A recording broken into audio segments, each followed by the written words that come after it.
70,000 കോടി രൂപയുടെ ഒരു കരാറുമായിട്ടാണ് നമ്മുടെ ഇന്ത്യ ഇപ്പോൾ മുന്നോട്ട് പോകുന്നത്. 2025 ഓഗസ്റ്റിലാണ് ഈ കരാറിന് വേണ്ടി സുരക്ഷാ ക്യാബിനറ്റ് കമ്മിറ്റി അംഗീകാരം നൽകിയിരിക്കുന്നത്.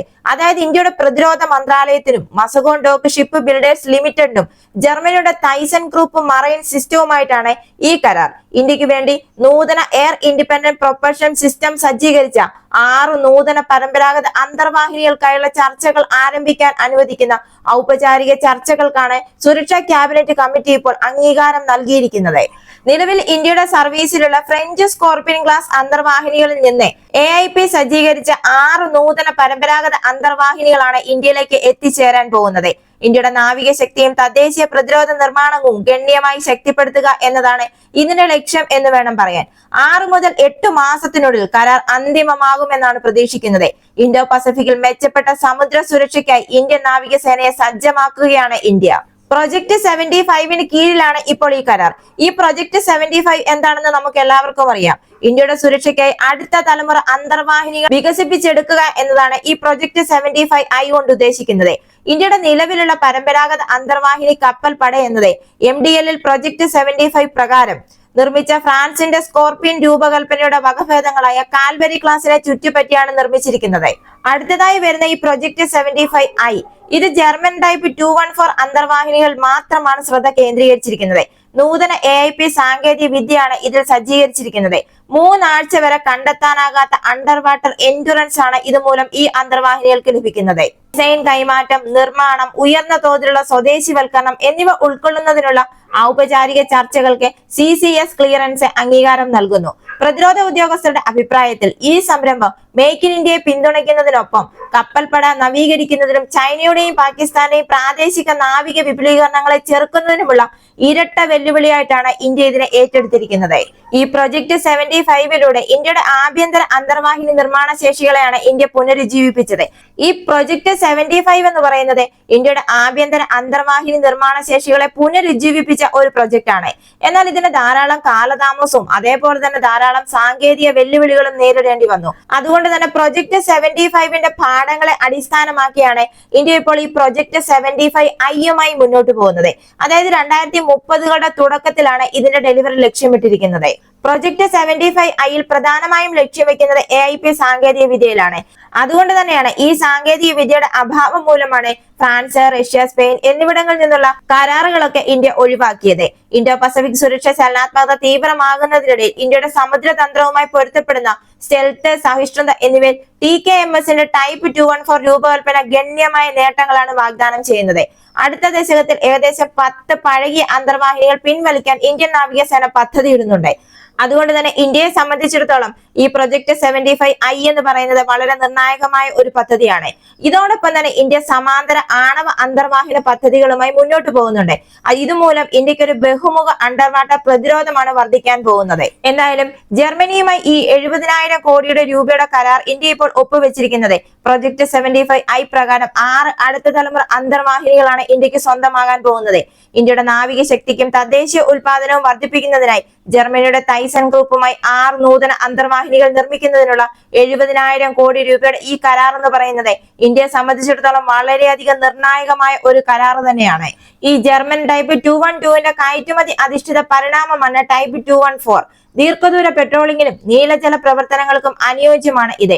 ഏകദേശം 1500 ടൺ ഭാരമുള്ള ഈ അന്തർവാഹിനിയിൽ ഒരു നൂതന ഇന്ധന സെൽ അധിഷ്ഠിത AIP സിസ്റ്റമാണ് സജ്ജീകരിച്ചിരിക്കുന്നത്. ഇത് ഉപരിതലത്തിലേക്ക് ഉയരാതെ 3 ആഴ്ച വരെ വെള്ളത്തിൽ മുങ്ങാൻ ഇതിന് സാധിക്കും.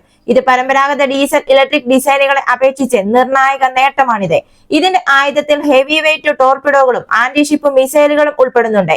അതേസമയം മൾട്ടി ഡൊമൈൻ ദൗത്യങ്ങൾക്കായി ആധുനിക സെൻസറുകളും കോമ്പാറ്റ് മാനേജ്മെന്റ് സിസ്റ്റങ്ങളും സംയോജിപ്പിക്കാനും ഇതിന് സാധിക്കും. വെറും 30 പേരുടെ ഒരു സംഘത്തോടൊപ്പം ടൈപ്പ് 214 സ്റ്റെൽത്തിനും കാര്യക്ഷമതയ്ക്കും വേണ്ടി രൂപകൽപ്പന ചെയ്തിരിക്കുന്നു എന്ന് വേണം പറയാൻ. മത്സരാധിഷ്ഠിത ജലാശയങ്ങൾ കണ്ടെത്തുന്നത് ബുദ്ധിമുട്ടാക്കുന്ന കുറഞ്ഞ അക്കോസ്റ്റിക് സിഗ്നേച്ചറുകളാണ് ഇത് വാഗ്ദാനം ചെയ്യുന്നത്. ഇന്ത്യയുടെ ഈ പ്രൊജക്ട് 75I പദ്ധതിക്ക് വേണ്ടിയിട്ട് ഈ സ്പെയിനും മത്സരിച്ചിരുന്നു. അതായത് സ്പെയിനിന്റെ S18 ഡിസൈൻ ആണ് കൂടുതൽ പരിഗണിച്ചത്. എന്നാൽ ഈ സ്പെയിനിന്റെ S18 ഡിസൈനെയും മാറ്റി നിർത്തിയിട്ടാണ് ഇപ്പോൾ ജർമ്മനിയുടെ ഈ 214 ഇന്ത്യ തെരഞ്ഞെടുത്തിരിക്കുന്നത്. എന്തുകൊണ്ടാണ് ഈ ജർമ്മനിയുടെ ടൈപ്പ് 214 ഇന്ത്യ തിരഞ്ഞെടുത്തത്? എന്തുകൊണ്ടാണ് S18 ഇന്ത്യ മാറ്റി നിർത്തിയത്? ഇത് രണ്ടും തമ്മിലുള്ള വ്യത്യാസം എന്താണ്? ജർമ്മനിയുടെ ഈ ടൈപ്പ് 214ഉം സ്പാനിഷിന്റെ S80യും ഡിസൈൻ തത്വചിന്തയിൽ കാര്യമായി വ്യത്യാസപ്പെട്ടിരിക്കുന്നു. നവാൻഡിയ വികസിപ്പിച്ചെടുത്ത S80 ഏകദേശം 3000 ടൺ ഭാരം വഹിക്കാൻ കഴിയുന്ന ഒരു വലിയ പ്ലാറ്റ്ഫോമാണ്. ടൈപ്പ് 214ന്റെ വലുപ്പത്തിന്റെ ഇരട്ടിയാണ് ഇതിന്റെ വലുപ്പം. കൂടാതെ അറ്റ്ലാന്റിക് സമുദ്രാന്തര പ്രവർത്തനങ്ങൾ ഉൾപ്പെടെയുള്ള ദീർഘദൂര വിദേശ വിന്യാസങ്ങളെ പിന്തുണയ്ക്കുന്നതിനായി വിപുലീകൃത ശ്രേണിയോടെയാണ് ഈ S80 രൂപകൽപ്പന ചെയ്തിരിക്കുന്നത്. ബയോ എഥനോൾ അധിഷ്ഠിത AIP സിസ്റ്റമാണ് ഇതിലുള്ളത്. ഇത് വെള്ളത്തിനടിയിലുള്ള സഹിഷ്ണുത നൽകുന്നു. എന്നാൽ ജർമ്മൻ ഇന്ധന സെൽ സിസ്റ്റത്തിൽ നിന്ന് വ്യത്യസ്തമായി പ്രവർത്തന സന്നദ്ധത കൈവരിക്കുന്നതിന് മുമ്പേ ഇത് ആവർത്തിച്ചുള്ള വികസന വെല്ലുവിളികളും കാലതാമസങ്ങളും നേരിട്ടിട്ടുണ്ട്. എന്നാൽ ആ സ്ഥാനത്തെ നമ്മുടെ ജർമ്മനിയുടെ ഈ 214നെ നോക്കുകയാണെങ്കിൽ ഗ്രീസ്, ദക്ഷിണ കൊറിയ, തുർക്കി എന്നിവയുൾപ്പെടെ ഒന്നിലധികം നാവിക സേനകളുമായി തെളിയിക്കപ്പെട്ട ഒരു ട്രാക്ക് റെക്കോർഡ് തന്നെ ഇതിനുണ്ട്. ഇത് ഇന്ത്യക്ക് പരീക്ഷിച്ചതും കുറഞ്ഞ അപകട സാധ്യതയുള്ളതുമായ ഒരു ഓപ്ഷനാണ് നൽകുന്നത്. S80 കടലാസിൽ കൂടുതൽ പേലോഡ് ശേഷിയും സഹിഷ്ണുതയും വാഗ്ദാനം ചെയ്യുന്നുണ്ട് എങ്കിലും ടൈപ്പ് 214ന്റെ പക്വത, സ്റ്റെൽത്ത് പ്രകടനം, സ്ഥാപിത പിന്തുണ, അടിസ്ഥാന സൗകര്യങ്ങൾ എന്നിവ തിരഞ്ഞെടുപ്പിൽ നിർണായക ഘടകങ്ങളായിരുന്നു ഇന്ത്യക്ക്. ഇതുകൂടാതെ തന്നെ പാകിസ്ഥാനും ചൈനയും തമ്മിൽ സഹകരിച്ച് നിർമ്മിച്ച യുവാൻ ക്ലാസ് അന്തർവാഹിനികളുമായി നേരിട്ടുള്ള ഒരു സാങ്കേതിക മത്സരത്തിന് ടൈപ്പ് 214 വളരെയധികം പ്രയോജനം ചെയ്യുകയും ചെയ്യും. യുവാൻ ക്ലാസ് വലുതും ഏകദേശം 3600 ടൺ ഭാരമുള്ളതും AIP ശേഷിയുള്ളതുമാണ് എങ്കിലും ജർമ്മൻ രൂപകൽപ്പനയുടെ അതേ പ്രവർത്തന സാഹചര്യങ്ങൾ അതിന്റെ പ്രകടനം ഇതുവരെ പരീക്ഷിച്ചിട്ടില്ല എന്നതാണ് വാസ്തവം. ജർമ്മനിയുടെ ഒരു അന്തർവാഹിനി സ്റ്റെൽത്ത്, പ്രൊപ്പൽഷൻ, ശബ്ദം കുറയ്ക്കൽ എന്നിവയിൽ പതിറ്റാണ്ടുകളുടെ ഒരു എഞ്ചിനീയറിംഗ് താല്പര്യമാണ്, എഞ്ചിനീയറിംഗ് കഴിവാണ് ജർമ്മനിക്കുള്ളത്. അതുകൊണ്ട് തന്നെ ഈ എഞ്ചിനീയറിംഗിന്റെ കഴിവിൽ ജർമ്മനിയുടെ ടൈപ്പ് 214 വളരെയധികം പ്രയോജനം നേടും. അതേസമയം യുവാൻ ക്ലാസ് റഷ്യൻ, ജർമ്മനി സാങ്കേതിക വിദ്യകളുടെ ചൈനീസ് അനുരൂപീകരണങ്ങളെ വളരെയധികം ആശ്രയിച്ചിരിക്കുന്നു. ചുരുക്കി പറഞ്ഞാൽ റഷ്യയുടെയും ജർമ്മന്റെയും സാങ്കേതിക വിദ്യകളെ അടിച്ചുമാറ്റി പാകിസ്ഥാനും ചൈനയും തമ്മിൽ ഒരുമിച്ച് ചേർന്ന് രൂപീകരിച്ചതാണ് യുവാൻ ക്ലാസ് അന്തർവാഹിനി. ഇന്ത്യയെ സംബന്ധിച്ചിടത്തോളം ഇന്ത്യ മുൻഗണന നൽകുന്നത് തെളിയിക്കപ്പെട്ടതും പരീക്ഷിച്ചതുമായ ഒരു സംവിധാനത്തിനാണ്. ഇത് ജർമ്മനിയുടെ ടൈപ്പ് 214 വാഗ്ദാനം ചെയ്യുകയും ചെയ്യുന്നു. അതോടൊപ്പം തന്നെ വിശ്വാസ്യതയും പരസ്പര പ്രവർത്തനക്ഷമതയും ഇത് വാഗ്ദാനം ചെയ്യുന്നു. പാകിസ്ഥാന്റെ യുവാൻ ക്ലാസ് സഖ്യകൾക്കും ചെലവ് കാര്യക്ഷമതയ്ക്കും മുൻഗണന നൽകുമ്പോൾ ഇന്ത്യ ആവട്ടെ ഗുണനിലവാരത്തിനാണ് മുൻഗണന നൽകുന്നത്. അതുകൊണ്ട് തന്നെ ജർമ്മനിയുടെ ടൈപ്പ് 214 ഇന്ത്യയെ സംബന്ധിച്ചിടത്തോളം വളരെ നല്ല ഒരു കരാർ തന്നെയാണ്. മേക്ക് ഇൻ ഇന്ത്യ ചട്ടക്കൂടിന് കീഴിൽ ആയുധ സംഭരണത്തിനായുള്ള ഇന്ത്യയുടെ വിശാലമായ സമീപനത്തെയും ഈ കരാർ കാണിക്കുന്നു. അതായത് ജർമ്മനിയുമായുള്ള ഈ കരാർ 6 അന്തർവാഹിനികൾ സ്വന്തമാക്കുന്നതിനപ്പുറമാണ്. നൂതന വിദേശ സംവിധാനങ്ങൾ സ്വന്തമാക്കുന്നു. സ്വന്തം വ്യാവസായിക അടിത്തറയിലൂടെ ആഴത്തിലുള്ള സാങ്കേതിക കൈമാറ്റം ഇന്ത്യ നേടുന്നു.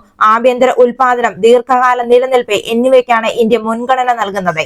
ഇതുമൂലം ഇന്ത്യയുടെ MDLന്റെ കപ്പൽ നിർമ്മാണ വൈദഗ്ധ്യത്തെ ശക്തിപ്പെടുത്തുകയും വിദേശ വിതരണക്കാരെ ആശ്രയിക്കുന്നത് കുറയ്ക്കുകയും ഭാവിയിലെ തദ്ദേശീയ അന്തർവാഹിനി രൂപകൽപ്പനയ്ക്കുള്ള അടിത്തറയുമാണ് ഇന്ത്യ നേടിയെടുക്കുന്നത്.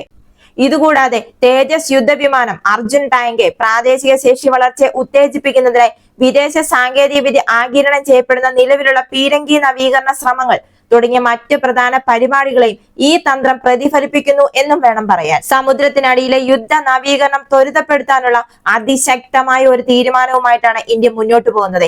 ഇന്ത്യയുടെ ശക്തമായ വികസിച്ചുകൊണ്ടിരിക്കുന്ന ഒരു സമുദ്ര തന്ത്രം കൂടിയാണിത്. ഇതിനെപ്പറ്റി എന്താണ് നിങ്ങളുടെ അഭിപ്രായം? മറക്കാതെ തന്നെ കമന്റ് ചെയ്യുക. ഈ വീഡിയോ ഇഷ്ടമായെങ്കിൽ ഒരു ലൈക്ക് തരിക. ഈ ചാനൽ നിങ്ങൾ ഇതുവരെയും സബ്സ്ക്രൈബ് ചെയ്തിട്ടില്ല എങ്കിൽ ഒന്ന് സബ്സ്ക്രൈബ് ചെയ്യുക. മറ്റൊരു വീഡിയോയുമായി വീണ്ടും കാണാം.